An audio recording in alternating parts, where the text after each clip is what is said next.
ব্যক্তিসকল বিধায়ক সম্মানিত বিধায়ক লগতে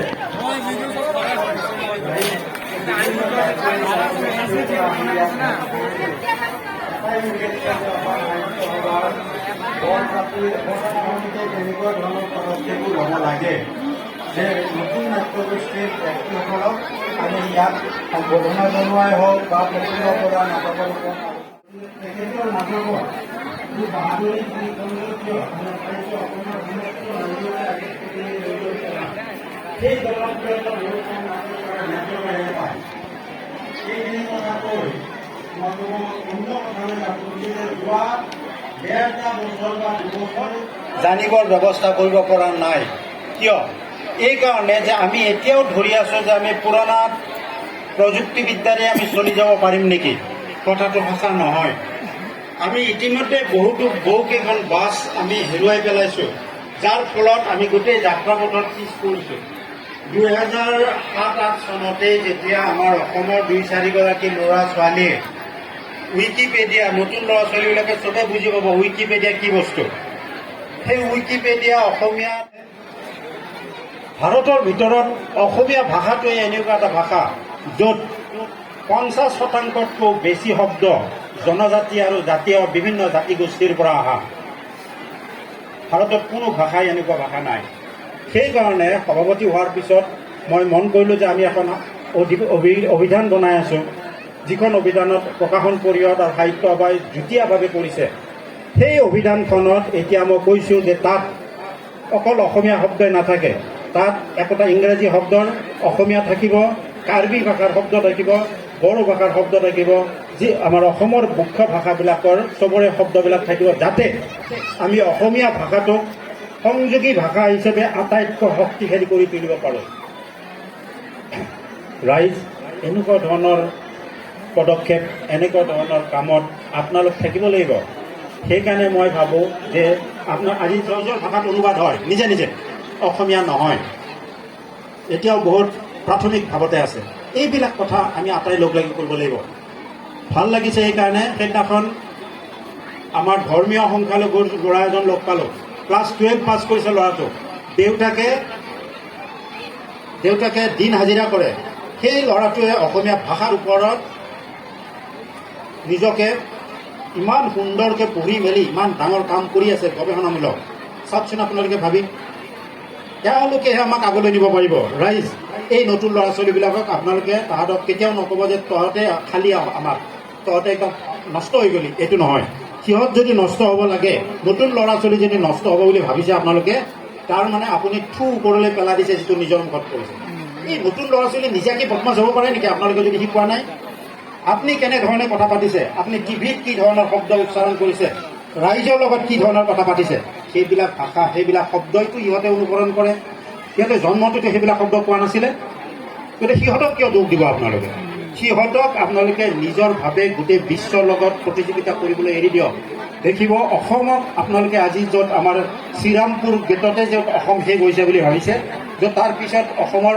সত্তা আমি ক'ব লগা হয় জোৰকৈ কোনোবাই সোধে যেতিয়া অসমখন ক'ত এইবুলি যেতিয়া কয় আমাৰ মনত যিটো দুখ আহে সেই দুখটো নাইকিয়া হ'ব সিদিনাই যেতিয়া এই নতুন ল'ৰা ছোৱালীবিলাকে অসম সাহিত্য সভাৰ মঞ্চত থিয় হৈ অসমক শ্ৰীৰামপুৰৰ বাহিৰত লৈ যাব পাৰিব ভাৰতৰ বাহিৰত লৈ যাব পাৰিব আজি কিছুদিন আগতে 95জন অসমীয়া মানুহৰ লগত মই কথা পাতিছোঁ একেলগে বিশ্বৰ বিভিন্ন দেশত ভাবি চাইছেনে আপোনালোকে চীন তাৰপিছত চাউথ কোৰিয়া দক্ষিণ কোৰিয়া ছিংগাপুৰ ক'ত নাই অসমীয়া মানুহ আটাইবোৰৰ লগত প্ৰায় 3 ঘণ্টা কথা পাতিছোঁ মই তেওঁলোকে এতিয়া অসমীয়া ভাষাৰ কাৰণে ইণ্টাৰনেটত স্কুল খুলিছে অসমীয়া মানুহ অসমীয়া শিকাইছে নতুন ল'ৰা ছোৱালী ইংৰাজী নাজানে বাহিৰত তেওঁলোকে অসমীয়া নাজানে তেওঁলোকক অসমীয়া শিকাইছে সাহিত্য সভাৰ ফালৰ পৰা আমি তেওঁলোকক প্ৰমাণ পত্ৰ দিয়া কৰিছোঁ যাতে নতুন ল'ৰা ছোৱালীবিলাক শিকিবলৈ ওলাই আহে এইবিলাক কথা ৰাইজ কৰা হৈছে এইকাৰণে যে ফেষ্টিভেলটো আপুনি মুকলি কৰিব লাগে মোক লিখিছিলে মোৰ ভাল লাগিছে অসমৰ এজন মানুহে নাটকৰ উদ্বোধন কৰিব আমেৰিকাৰ এখন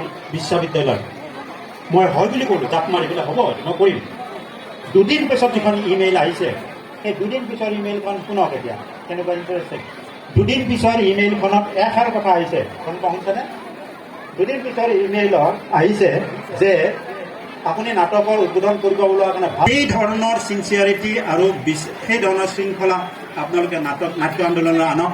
আমি আটাইয়ে সুন্দৰকৈ নাট্য আন্দোলন আগবঢ়াই নিম, যিটো প্ৰফুল্ল বৰাদেৱে আৰম্ভ কৰিছিলে। আজি এই বাৰেবৰণীয়া এই ইমানখিনি ৰাইজ ইয়াত উপস্থিত নাথাকিলহেঁতেন। এটা অনুষ্ঠানত আছিলোঁ, অসমীয়া ভাষা থাকিব লাগিব। আজি আমি অসমীয়া ভাষা যদি অসমতে প্ৰত্যেকখন বিশ্ববিদ্যালয়ত প্ৰতিষ্ঠা কৰিব নোৱাৰোঁ, তেতিয়াহ'লে আমি বিশ্ব দৰবাৰলৈ আৰু বহুত দিন বাকী বুলি মই অনুভৱ কৰোঁ। নাট্য সমাজ প্ৰফুল্ল শৰ্মা ডাঙৰীয়াৰ নাটকৰ ওপৰত আমাৰ প্ৰফুল্ল বৰাৰ নাটকৰ ওপৰত আমাৰ আটাইকেইজন বক্তাই অতি সুন্দৰকৈ কৰিছে, তাত মই ক'বলগীয়া নাই। আজি এই অনুষ্ঠানটিৰ লগত সংগতি ৰাখি শিপৰীয়া শাখা সাহিত্য সভাই যিখন স্মৰণিকা শিপৰীয়া দৰ্পণ এই অনুষ্ঠানটোৰ কাৰণে কৰি উলিয়াইছিলে, তাক আজি শুভ উন্মোচন হ'ল বুলি ঘোষণা কৰা হ'ল।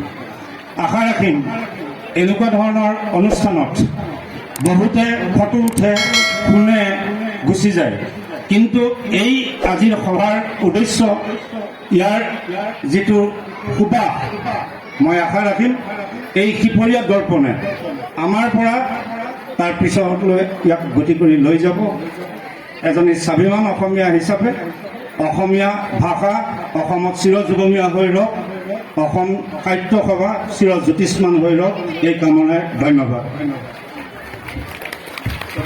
শ্ৰদ্ধা সভাপতি মহোদয়, মই ডক্টৰ হাজৰিকা ডাঙৰীয়াক ধন্যবাদ জনাইছোঁ। সভাপতি মহোদয়ৰ অনুমোদন সাপেক্ষে আৰু আজিৰ তেখেতৰ অনুভৱ প্ৰদান কৰিবৰ কাৰণে মই অনুৰোধ জনাইছোঁ আমাৰ অমৃত বৰগোহাঁই ডাঙৰীয়া।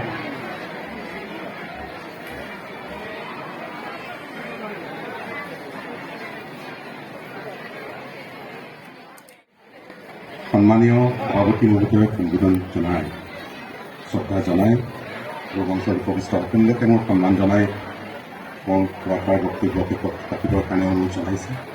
আপোনালোকে অনুৰোধ কৰিছিল মই দুটামান কথা কওঁ কেৱল। সংসাৰৰ কোলাহল, জীৱন জীৱিকাৰ মাজত তুমুল সংঘৰ্ষৰ মাজতো শান্তভাৱে কথা কোৱা আৰু আনৰ বক্তব্য মনোযোগেৰে শুনা, এইটো স্বভাৱজাত। তেওঁলোকৰো নিশ্চয় কিবা ক'বলগীয়া থাকিব পাৰে। এনেধৰণৰ সুস্থ চিন্তাৰ ফচলেই প্ৰফুল্ল বৰাদেৱৰ বহুল সমাদৃত নাটসমূহ।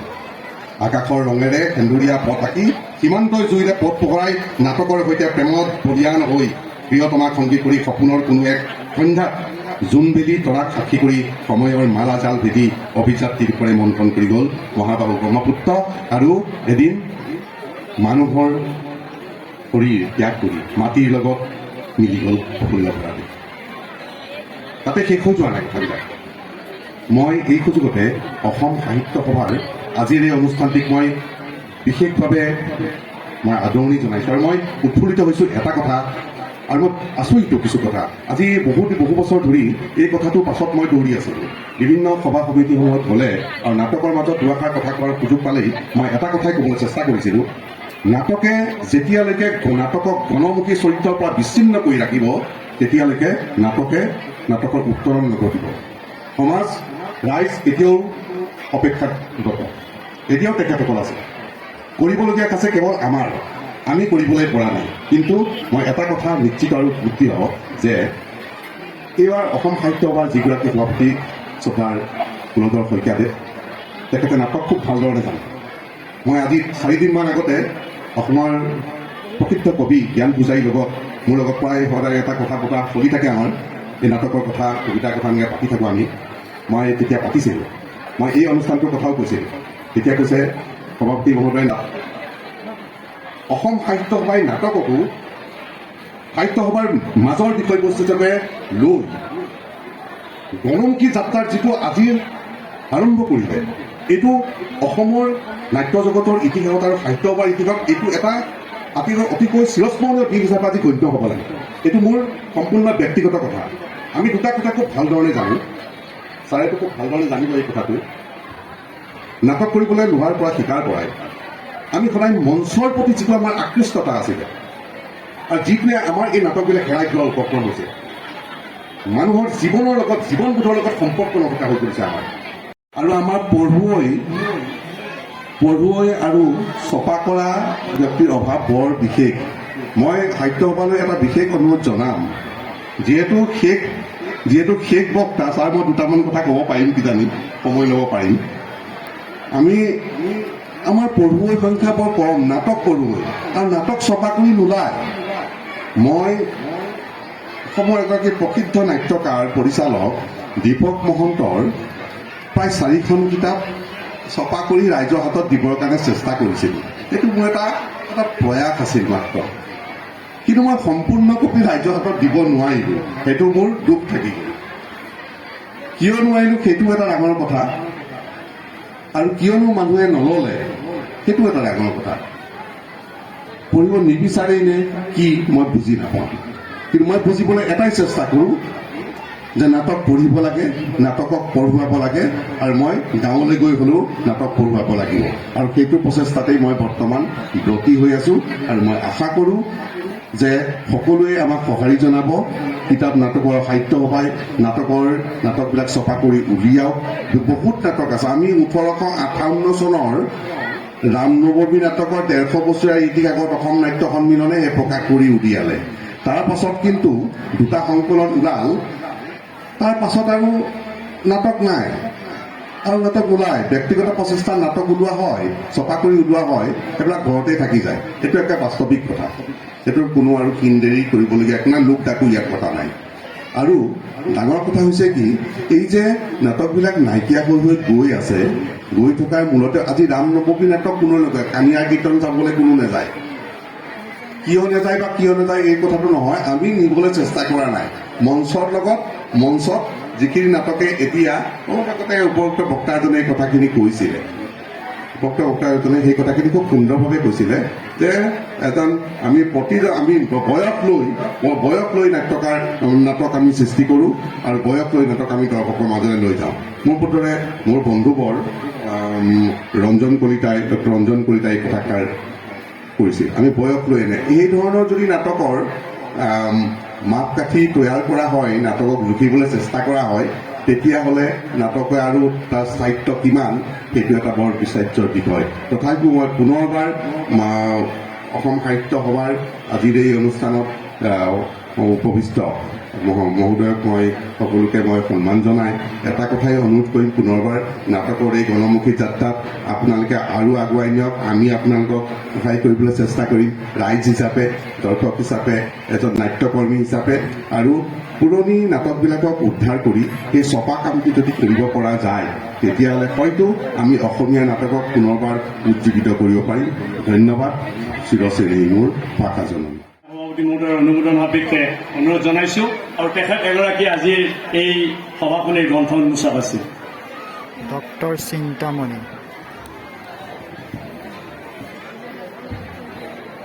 পৰম শ্ৰদ্ধাৰ আজি এই শ্ৰীপৰীয়া সাহিত্য সভাৰ উদ্যোগত, অসম সাহিত্য সভাৰ সহযোগত ইয়াত আয়োজন কৰা প্ৰফুল্ল বৰা সোঁৱৰণী স্মৃতি চাৰণ সভাৰ মুকলি সভাত সভাপতিত্ব কৰা অসম সাহিত্য সভাৰ মাননীয় সভাপতি মহোদয়, উপসভানেত্ৰী মীনাৰাণী দেৱী বাইদেউকে প্ৰমুখ কৰি মঞ্চত উপবিষ্ট বিশিষ্ট অতিথিগণ, বিধায়কত্ৰয়, মঞ্চৰ সন্মুখত আসন গ্ৰহণ কৰা মাতৃমণ্ডলী, বিদ্যুৎ মহানুভৱ, মই সকলোকে প্ৰথমে নমস্কাৰ যাচিছোঁ। আজি আমাক অসম নেপালী সাহিত্য সভা আৰু বড়ো সাহিত্য সভাৰ দুগৰাকীকৈ প্ৰতিনিধিক এই অসম সাহিত্য সভাৰ কেন্দ্ৰীয় সভাত আমাকো উপস্থিত থাকিবৰ বাবে যি সুযোগ প্ৰদান কৰিলে, তাৰ বাবে মই অসম সাহিত্য সভাক ধন্যবাদ জ্ঞাপন কৰিছোঁ, কৃতজ্ঞতা যাচিছোঁ। আমি অসমত বসবাস কৰা, এই কথাটো মই বিশেষভাৱে উল্লেখ কৰিব বিচাৰিছোঁ। আমি অসমত বসবাস কৰা গোৰ্খাসকল, আমি 2টা ভাষাতে সমানে আমি লিখা মেলা কৰোঁ। আমি নেপালীত লিখোঁ, লগতে আমি অসমীয়াটো সমান্তৰালভাৱে আমি অসমীয়াত সাহিত্য চৰ্চা কৰি আছোঁ। আৰু আমি অসমীয়া ভাষা সাহিত্য কিমান চহকী, কেৱল অসমীয়া জনা ব্যক্তিসকলে সেইখিনি জানিলে নহ'ব, নিৰ্দিষ্ট ভৌগোলিক পৰিসীমাৰ ভিতৰতে তাক আবদ্ধ ৰাখিলেও নহ'ব। গতিকে বিশ্বত আন ভাষা ভাষী লোকেও, যেনে নেপালী ভাষী লোক বিশ্বৰ বিভিন্ন ঠাইত তেখেতসকল আছে। গতিকে আমি কি কৰিছোঁ, অসমীয়া ভাষাৰ উৎকৃষ্ট কিছুমান গ্ৰন্থ আমি নেপালীত অনুবাদ কৰি অসমীয়া সাহিত্যৰ যিসকল মহান স্ৰষ্টা তেখেতসকলৰ সৃষ্টিৰাজিক আমি গীতা উপাধ্যায় অনুবাদ কৰি সাহিত্য একাডেমীৰ অনুবাদ বঁটা পাবলৈ সক্ষম হৈছে। দীনেশ শৰ্মাৰ গল্পৰ গাছ পেৰা যিটো ব্ৰহ্মপুত্ৰ কাঠ শাল সৰু বুলি বৰ্তমানৰ যিগৰাকী অসম নেপালী সাহিত্য সভাৰ সভাপতি দুৰ্গা খটুৱাৰা, তেখেতে অনুবাদ কৰি সাহিত্য একাডেমীৰ অনুবাদ বঁটা লাভ কৰিছে। কাঞ্চন বৰুৱাৰ এক অনন্য উপন্যাস জীৱনৰ বাটত, জীৱনকো বাটমা, সেয়া অনুবাদ কৰি আমাৰ চন্দ্ৰমণি উপাধ্যায় তেজপুৰৰ, তেখেতে নেপালীত অনুবাদ কৰি অনুবাদ বঁটা বুটলিবলৈ সক্ষম হৈছে সাহিত্য একাডেমীৰ। এনেদৰে অসমত আজিৰ দিনটোত আমি দেখিলে প্ৰায় 500তকৈ অধিক আমাৰ গোৰ্খাসকল আছে, যিসকলে অসমীয়া সাহিত্য চৰ্চা কৰি আছে, বাতৰি কাকতত লিখি আছে, কিতাপ প্ৰণয়ন কৰি আছে। আমি বিশেষকৈ অসম সাহিত্য সভাৰ প্ৰতি আমাৰ এটা আবেদন যে আগত আমাৰ কনকসেন ডেকা ডাঙৰীয়া যেতিয়া অসম সাহিত্য সভাৰ সভাপতি আছিল, তেখেতে এটা কথাত গুৰুত্ব দিছিল যে বিভিন্ন জনগোষ্ঠীয় সাহিত্য সভাৰ এক সমন্বয় মঞ্চৰ তেখেতে পোষকতা কৰিছিল আৰু আমি একেলগে একত্ৰিত হৈছিলোঁ, আমি আমাৰ মনৰ ভাৱৰ আদান প্ৰদান কৰিছিলোঁ।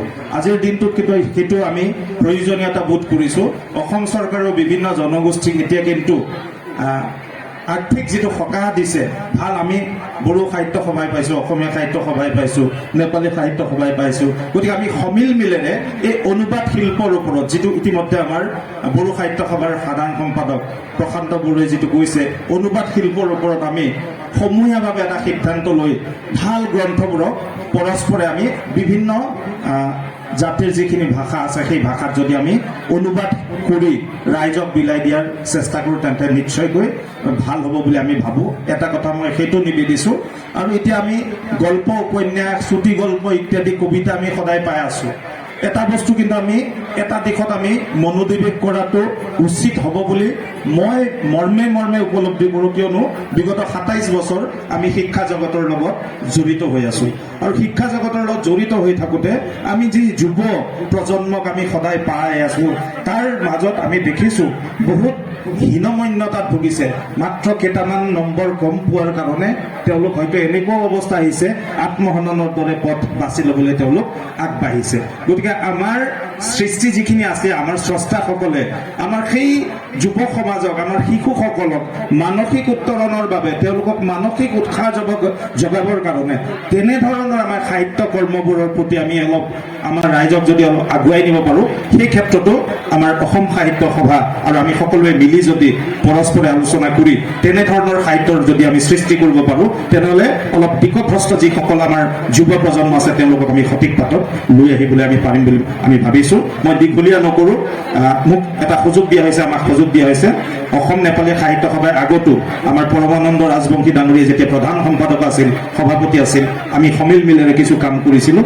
আগন্তুক দিনতো আমি ভাবোঁ যে অসম সাহিত্য সভাৰ লগত সকলো জনগোষ্ঠীয় সাহিত্য সভা সমিল মিলেৰে আগবাঢ়ি আমি সৃষ্টিকৰ্মত যাতে আগবাঢ়োঁ, এইখিনিকে কথা নিবেদি পুনৰবাৰ আমাক তাৰিখে আমাৰ অসম সাহিত্য সভাৰ প্ৰতিষ্ঠাপক সভাপতি পদ্মনাথ গোহাঁই বৰুৱাৰ 150 বছৰীয়া জন্ম জয়ন্তীৰ সামৰণি অনুষ্ঠানত তেজপুৰত আমি অসমীয়া ভাষা উন্নতি সাধিনী সভা, তেজপুৰ সাহিত্য সভা, অসমীয়া ক্লাব, বান থিয়েটাৰ, সদৌ অসম লেখিকা সমাৰোহ সমিতিৰ উদ্যোগত আৰু শোণিতপুৰ জিলা সাহিত্য সভাৰ সহযোগত অনুষ্ঠিত কৰিব বিচাৰিছোঁ। ইতিমধ্যে ভাৰতবৰ্ষৰ বিভিন্ন ঠাইৰ পৰা আমি বিশিষ্ট সাহিত্যিকসকলকো আমন্ত্ৰণৰ যোজনা চলাই আছোঁ। আপোনালোক আটাইকে আগন্তুক 15 আৰু 16 ডিচেম্বৰত তেজপুৰত উপস্থিত হ'বৰ কাৰণে আনুষ্ঠানিকভাৱে আপোনালোকক অনুৰোধ জনাব। এতিয়া আমাৰ পংকজ বৰুৱা, কেন্দ্ৰীয় প্ৰচাৰ সম্পাদক।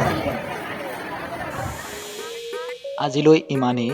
আমাৰ চেনেলটো ছাবস্ক্ৰাইব কৰিব, ভিডিঅ'টো লাইক কৰিব, শ্বেয়াৰ কৰিব আৰু কমেণ্ট কৰিবলৈ নাপাহৰিব। লগতে ওচৰতে থকা বেল আইকনটো প্ৰেছ কৰি দিব, অল অপশ্যনটো চিলেক্ট কৰি। ধন্যবাদ।